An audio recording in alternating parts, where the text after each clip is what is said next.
Boy, you must know what time it is.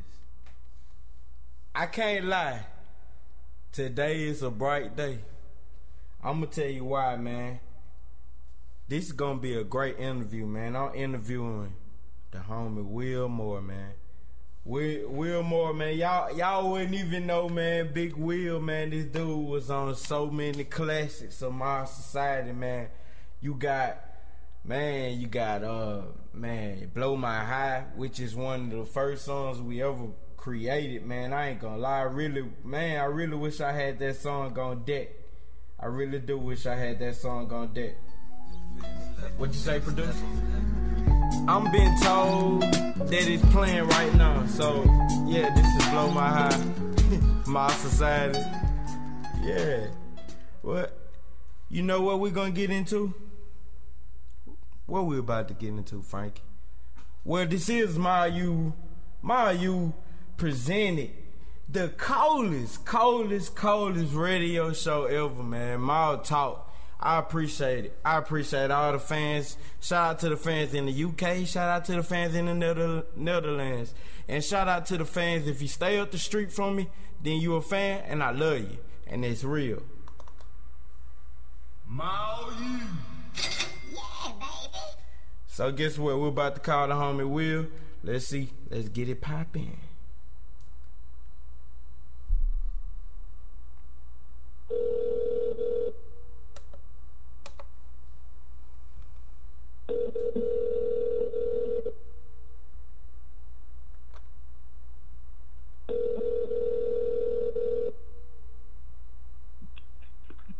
Hey, what's up?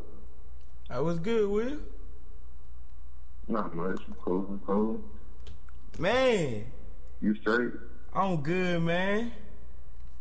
Hey, you don't even know what's up, man. I just called you in from the radio station, man. This is Mal Talk. Shout out to Mal Talk. Say something to Mal Talk, Will. Man, I'm just happy to be having this conversation. That's about it, man. I'm just chilling, cooling. Yeah, man. Man, you know it though, man. I called to interview you, and I definitely hope to enjoy this one, and I hope the fans gonna love it, man. Cause like I was just saying, man, you been a part of this culture, this team, this brand for a while, man. You know what I'm saying? It's deeply fabricated, man. Yeah. Mal you. Yeah, baby. So we're gonna get right into it though, Will. Alright. Will, first and foremost, cause this something I need to know personally, because I'm going through the same things. But like, what has changed for you post college? Man, a lot. You just basically realize in school how much free time you really did have to just work on what you want to be in this world. Right. And once you get out there and once it's over, it's over. And if not really hit you too, it's actually over.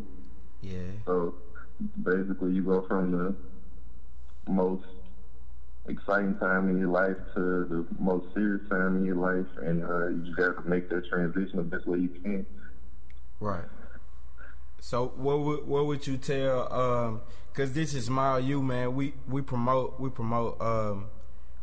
this type of environment to our people, man. We lift up our people. So what would you tell that senior that's about to get ready to graduate college and high school? Can you tell me some? What advice would you give? I know it'll be a little bit different because a senior from high school will be transitioning to college, and a senior from college will be transitioning into real life. So what advice would you give to those guys?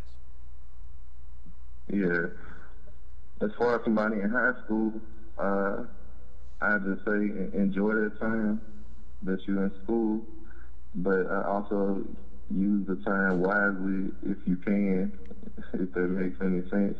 Just basically While you're enjoying yourself, remember that the time itself is limited, and one day it'll be over. And as far as someone in college, I just tell them to get ready for something real, basically. Yeah. It would be great if they knew right at the beginning of that year to already be pursuing their future plans. Right. So, yeah. Definitely, man. I feel that, man.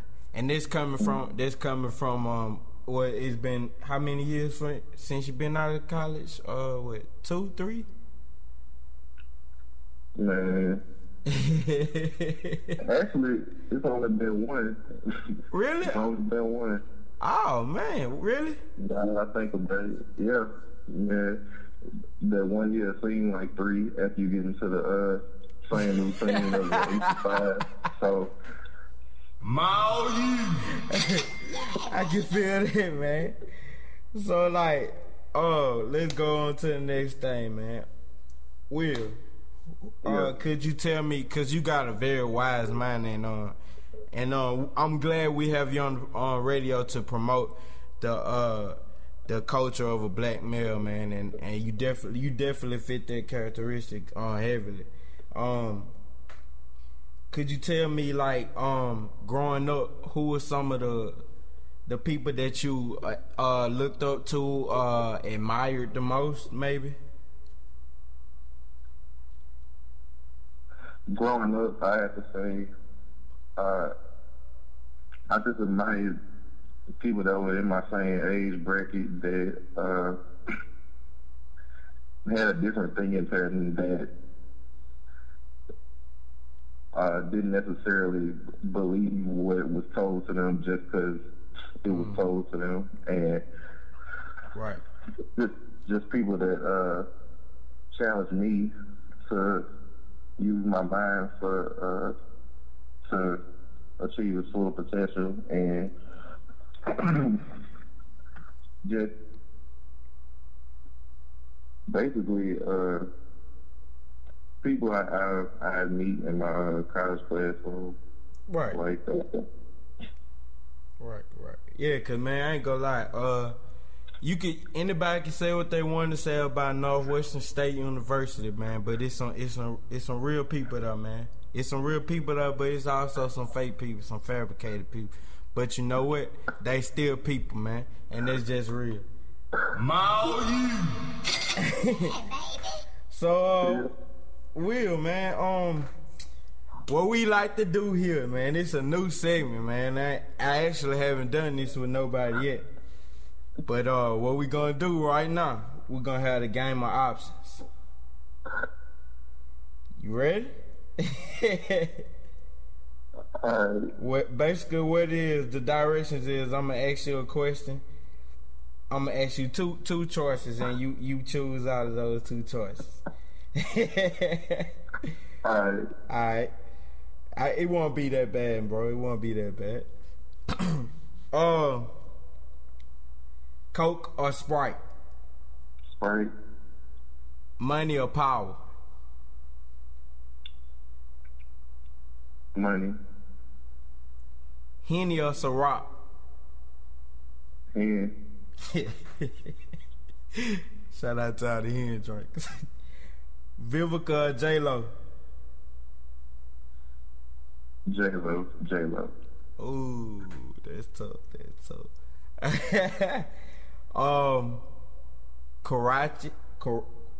Karuki or Amber Rose?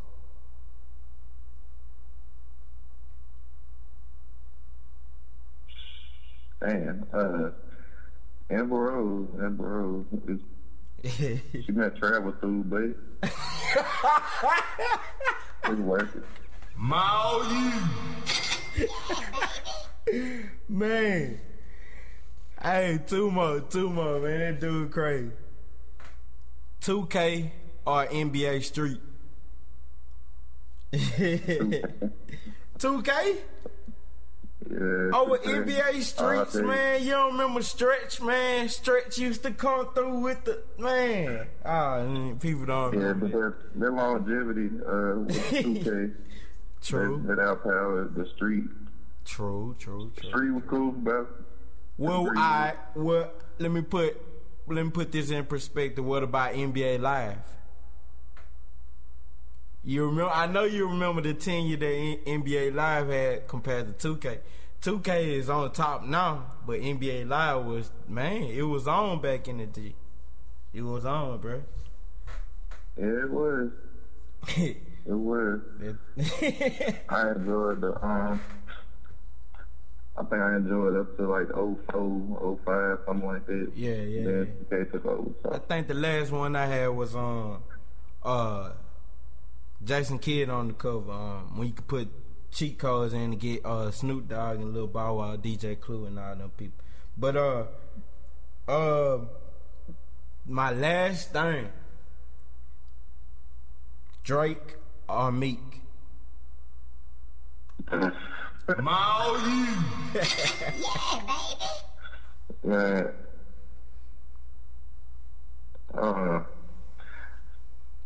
I gotta say Drake. So Drake. How you feel about Ghost Riders?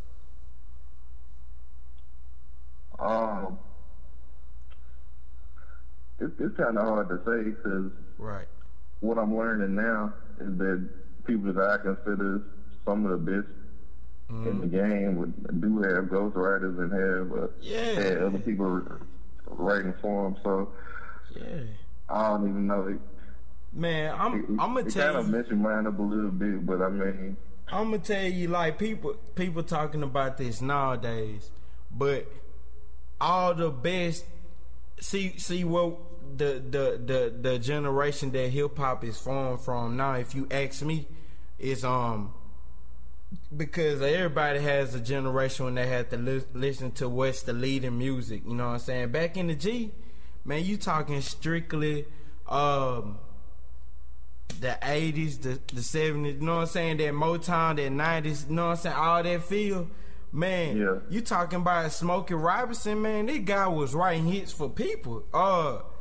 Quincy, they was right. Quincy Jones, they was you know what I'm saying? They was on top of their stuff. They was doing stuff like that.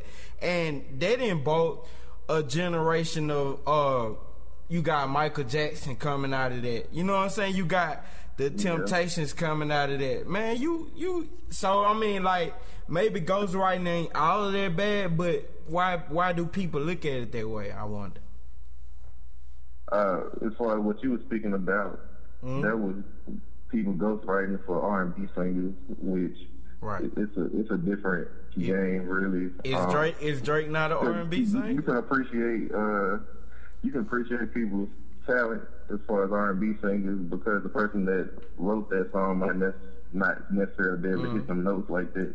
Right. Oh, okay. As far as rap goes, I think people look down upon the ghostwriting because it's just spoken word basically over a beat. And if basically, if you can ride to the radio and recite a verse, basically that would be the same thing basically as what's happening in the studio and spitting something that somebody has already put down on a track. So I can see why people look down at it. So what about in that same sense? What about Dre? You know what I'm saying? People who been putting it down for years. Dre get, you know what I'm saying? He has people that goes right for him on hand. I think Kendrick goes right for him every now and then. I like even Kendrick for Drake? Yeah, Dre, Dr. Dre. Let me clarify that. Oh, okay. Yeah, definitely. Well, people like Dr. Dre and Diddy, they've always had people go right for them, and it's been like well documented. And I mean, even more so because I see people saying that a lot. If you notice, he said he ain't got the right rhymes. He got chicks, so right. Yeah. I mean, even if you notice, nowadays, like people look at Kanye, man, Ye took 20 something people to write the song all day. Yeah. You know what I'm saying? This when the Drake stuff came out, I just found out that Kendrick wrote part of that song too. Yeah, Kendrick wrote part of all day. For him. Yeah. So that threw me off a little bit too. Yeah. Because as far as Kanye though, he definitely in my top 5. Because as far as the rap music goes. Oh, you know what you just did. You know what you just did, right though. To make good songs, like just you can rap your ass off. That's right. One part of it, because people can rap their ass off and can't make a hit. So you got to find that balance. And Kanye definitely been able to do it over and over and over and over again. So me finding out that other people actually write this stuff, it takes you for a loop, but you gotta just respect the finished product. That's all I can do. And so you say Ye is in your top 5? Yeah, he in my top. Who? So give me your top 5 then. Give me your 5. Give me 5. I don't even know why I brought it up. Yeah, man. Kanye. Yeah, baby. Okay. Kanye. Wayne got to be in there. Yeah. I respect that whole mixtape stretch. Yeah. LWA, that was tight. Yep. Yeah. Kanye, Wayne. I ain't never even thought about it like that. Let me see. I think Drake got to go in there. Hey, all the hits he been did in the past. You can't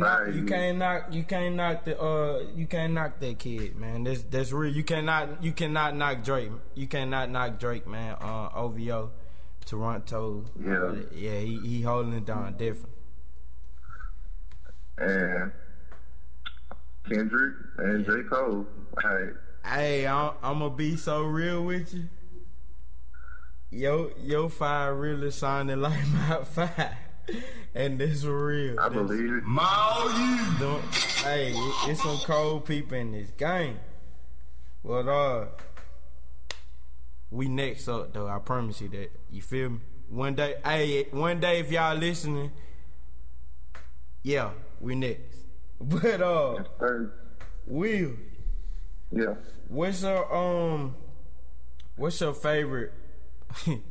I ain't want to say. Okay, how I'm gonna say? What's your favorite black inspired movie?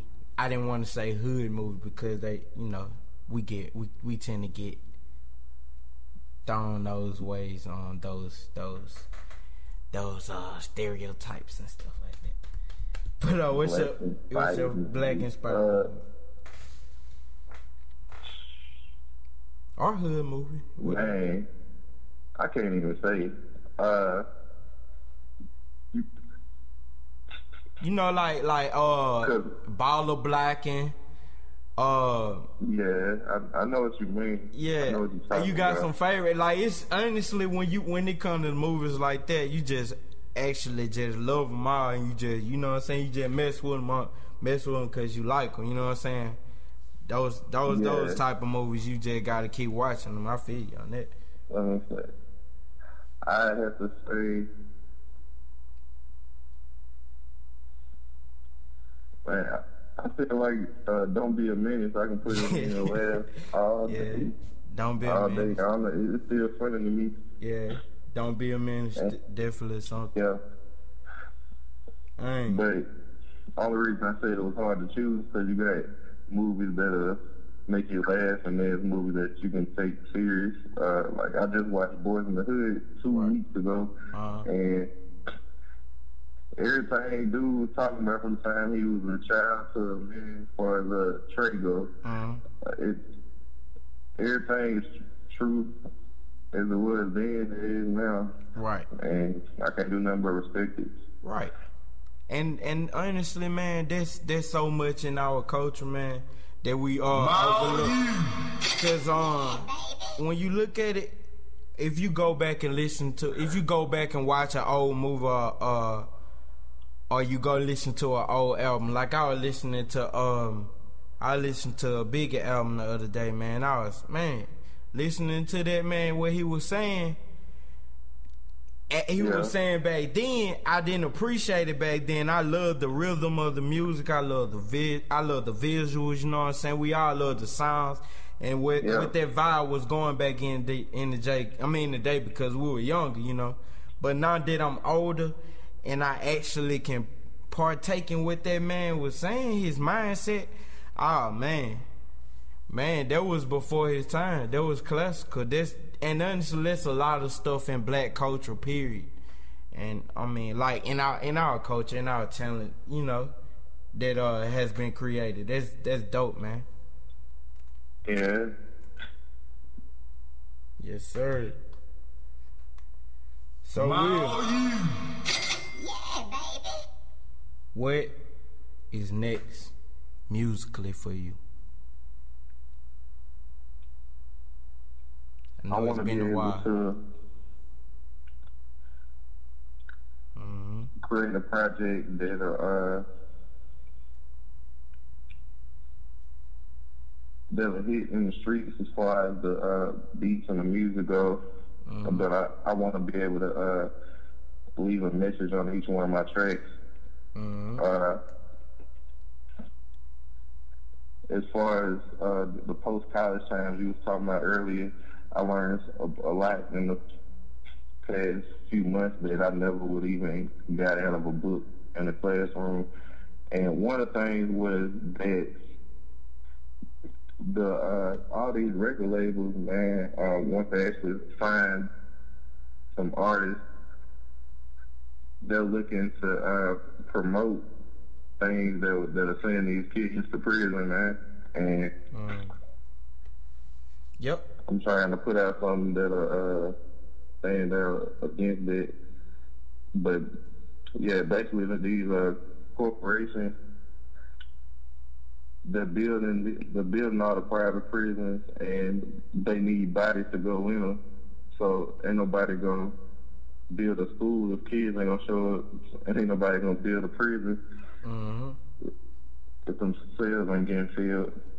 So they'll put money behind the artists that'll push turning up and using guns and blowing money and all that.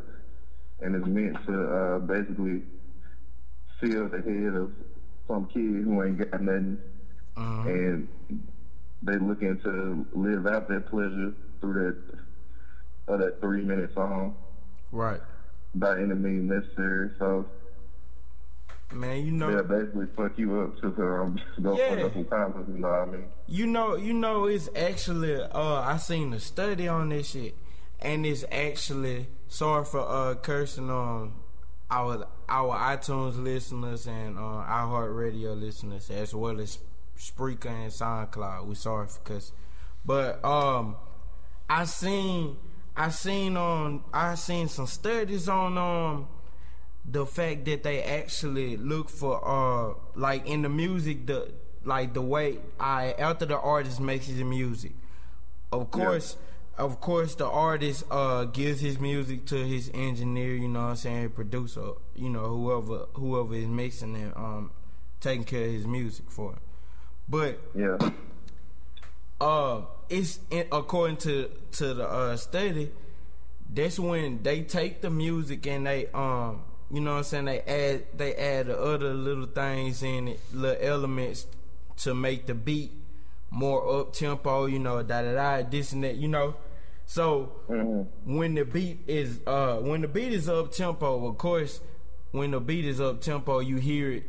It gonna make you move. You know what I'm saying? So when you moving, you actually feeding into that. You're not necessarily listening to the lyrics because you can really care less what they're saying. But the main things that they want you to hear are gonna stick to you because you vibing with them. You know what I'm saying? That mean if I put a song on the radio right now and them live, man, you know what I'm saying? Crunk is beating, and you like the beat. you go away and you don't even care to listen to that song again, but you hear that song in your head again, that beat, that motion, I don't know what I want to call that, but that's, you know what I'm saying, that's kind of what they're doing. I don't want to say it's brainwashing. I don't want to say hypnotizing, nothing like that. That's not the terms for this. But like, you know what I'm saying, they embedding something in our kids' minds, and man, we gotta try to fix it, man. Yeah, we got to. Yeah, you right. That whole subject right there is why I included Kendrick and J. Cole in my top 5.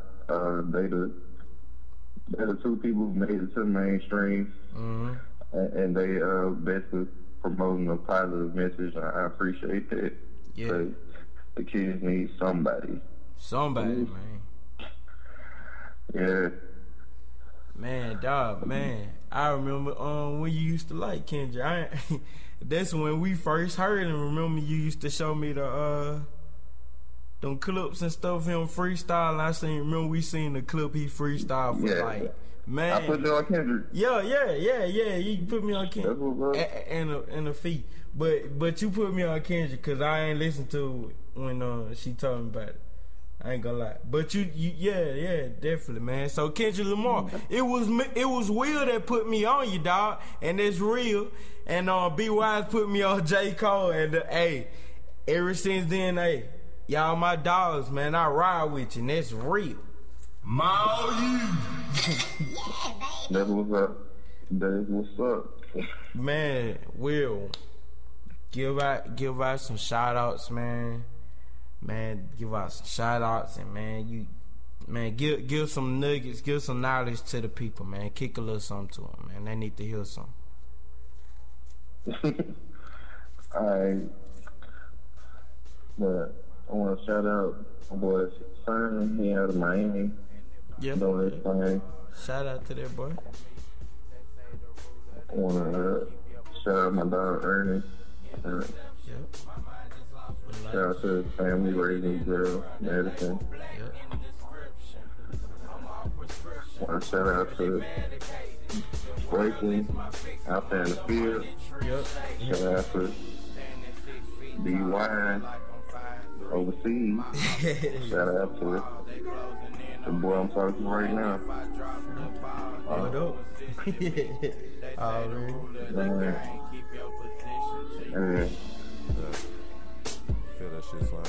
As far as my message, I really got something for the kids.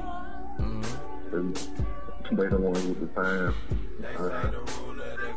I just want to say, once you find that thing that makes you happier than anything else, go for it, stick with it, put your time into it.